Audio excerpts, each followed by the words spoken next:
Salam sejahtera bagi kita semua, Bapak Ibu, keluarga besar GPDI El Syade Magelang.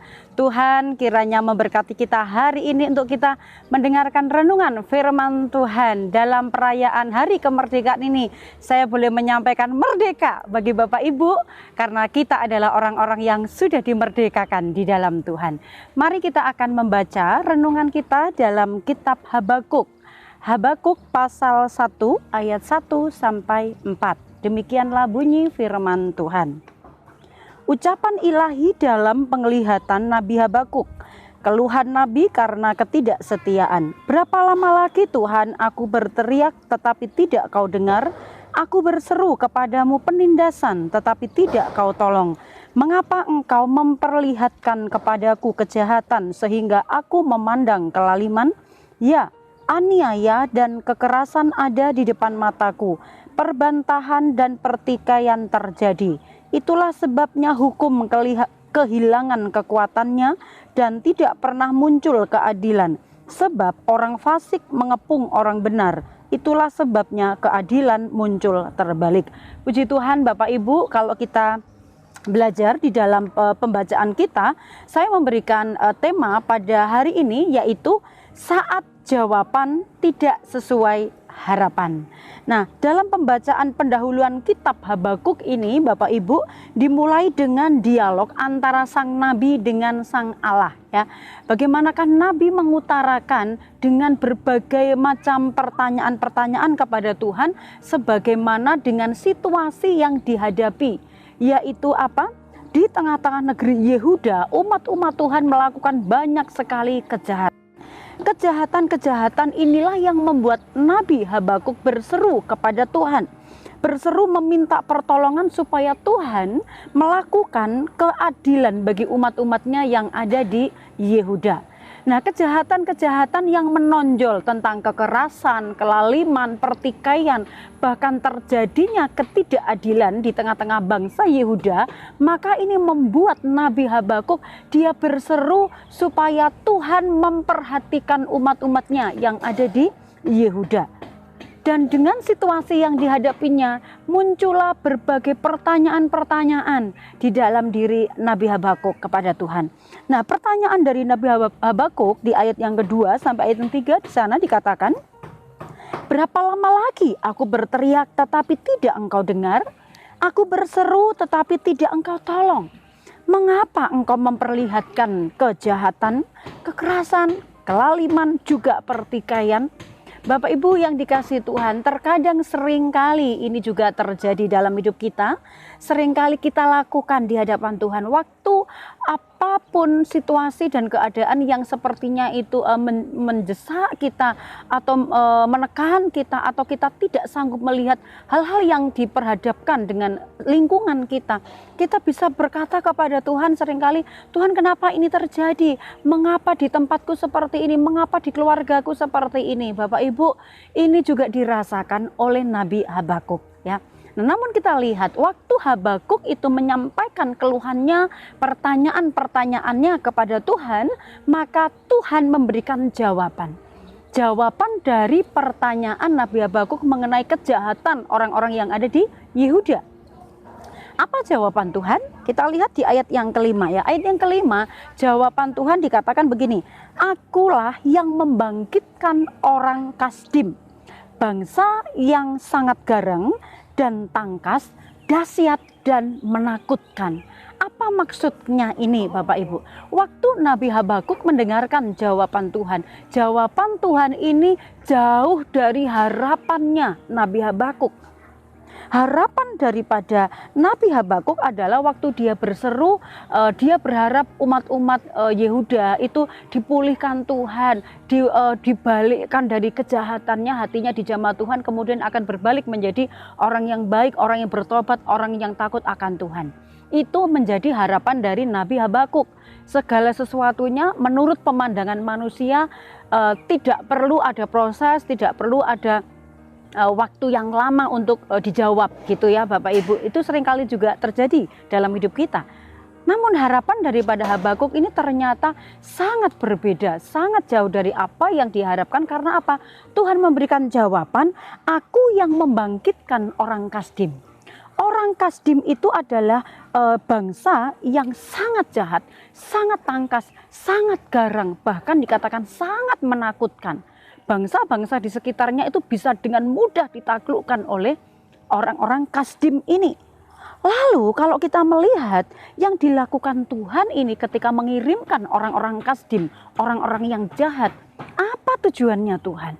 Ya, dan hal ini tentu saja membingungkan Nabi Habakuk. Nabi Habakuk berpikir, kenapa Tuhan justru mengirimkan orang yang jahat, yang lebih jahat dari orang-orang Yehuda? Ya, nah tentu saja kalau kita bandingkan dalam kehidupan kita, Bapak Ibu ya, manusiawinya kita pernah mungkin mengalami kesombongan. Terkadang Tuhan memakai orang-orang yang lebih sombong dari kita untuk merendahkan kita. Atau mungkin saat kita merasa lebih kuat, lebih hebat, bisa segalanya. Terkadang Tuhan izinkan pakai orang-orang yang lebih kuat, lebih tinggi dari kita untuk mengajar kita. Nah, dari pengalaman Nabi Habakuk ini Bapak Ibu mengajarkan kepada kita bahwa jawaban Tuhan itu tidak selalu sesuai dengan yang kita harapkan memang. Mengapa? Habakuk 1 ayat di bagian ayat yang ke-5 bagian A adalah mengapa kalau kita berdoa kepada Tuhan mintanya A tapi Tuhan kok memberikannya yang B, mengerjakannya kok B. Tidak seperti apa yang kita pikirkan, tidak seperti cara yang kita pikirkan Bapak Ibu ya. Mengapa? Karena cara kerja Allah itu tidak sebatas cara pikir kita. Kita mungkin terkadang seringkali mendikte Tuhan, Tuhan jawabannya harus seperti ini ya, jawabannya tuh harus seperti itu ya Tuhan. Tetapi tidak, Tuhan punya cara banyak sekali, lebih besar. Tuhan memiliki cara-cara yang lebih luas daripada batasan pikiran kita yang sangat sempit ini Bapak Ibu. Dalam Efesus 3 ayat yang ke-20 firman Tuhan di sana dikatakan, bagi dialah yang dapat melakukan jauh lebih banyak daripada yang kita doakan atau kita pikirkan, seperti yang ternyata dari kuasa yang bekerja di dalam kita. Tuhan mengerjakan jauh lebih banyak dari yang kita doakan, dari yang kita minta, dari yang kita pikirkan Bapak Ibu. Ini artinya bahwa kekuasaan Tuhan itu lebih besar dari apapun yang kita pikirkan, dari rencana-rencana kita, dari keputusan-keputusan kita. Lebih besar segalanya itu ada di dalam tangan Tuhan.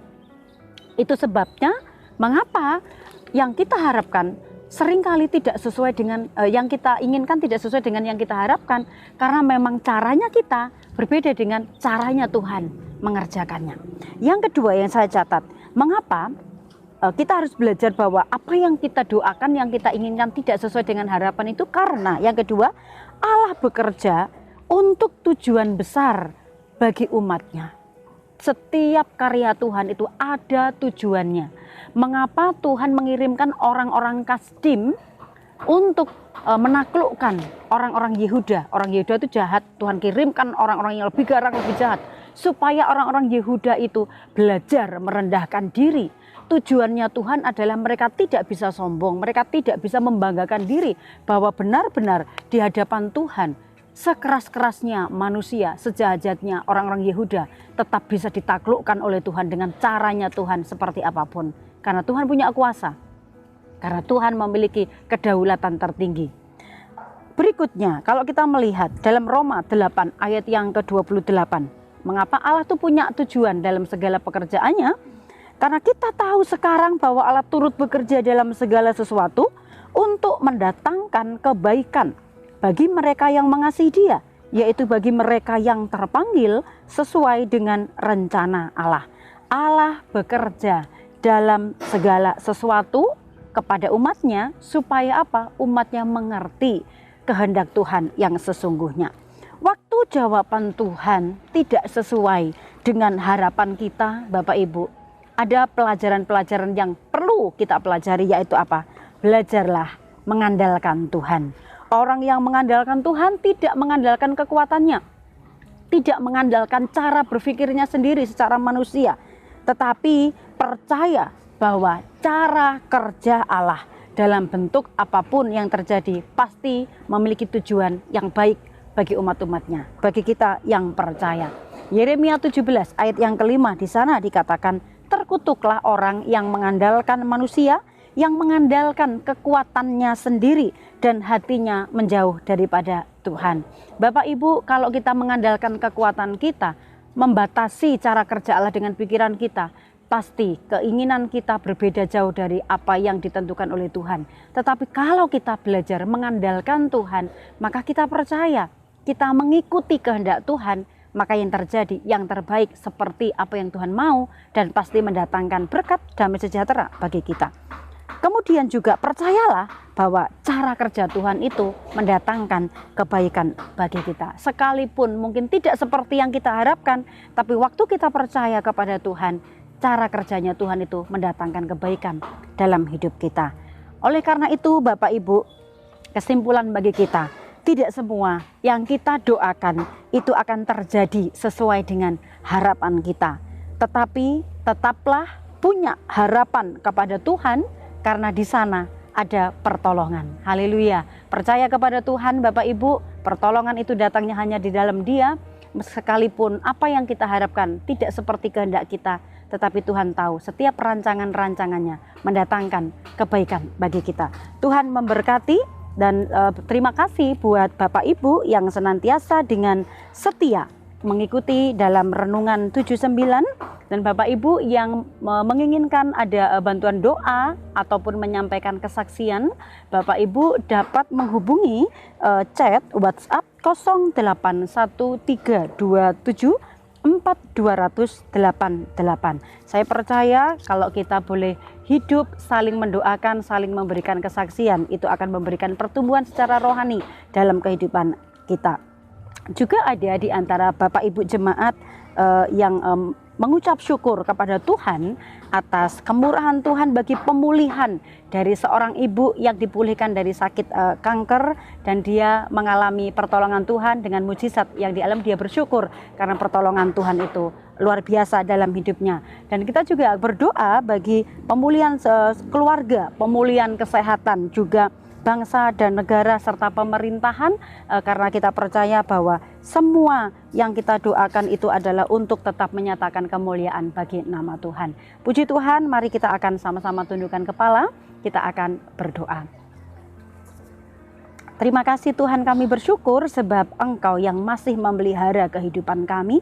Dan pemeliharaan Tuhan yang sempurna itu mengajarkan kepada kami untuk belajar berserah penuh kepada Tuhan, membawa mata rohani kami fokus tertuju kepada Tuhan, karena segala sesuatu yang terjadi semua seizin Tuhan, dan pasti Tuhan juga akan mengerjakan hal-hal yang luar biasa di dalam kehidupan umat-umat-Mu. Berkati keluarga besar GPDI LCD Magelang untuk mengandalkan Tuhan, setia dan percaya setiap jawaban-jawaban yang Tuhan beri itu mendatangkan damai sejahtera.